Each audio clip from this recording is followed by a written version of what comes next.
მეგობრებო, ყველას მოგესალმებით. ჩვენ ახლა ვიმყოფებით ათონის წმინდა მთაზე და აი ახლა ჩვენი გემი მოვიდა.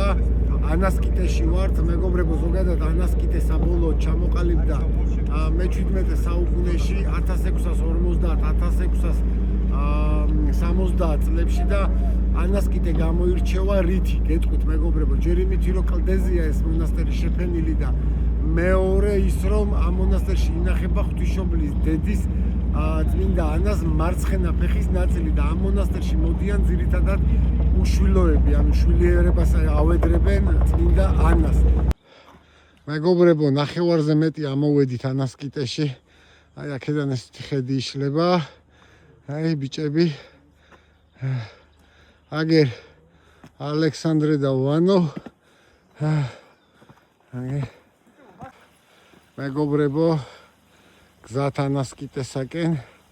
აი შეხედეთ რა განახოთ სად მივდივართ. აი მეგობრებო, აი აქ უნდა ავიდეთ. აი ამ გზით. ჩვენ ახლა სხვა გზიდან შემოვედით. აი ამ გზით. უნდა ავიდეთ სკიტეში. მეგობრებო, ამოვედით ანასკიტეში. და მაშინ ახლა სხვანაირად გიპასუხებ, ერთ წამი.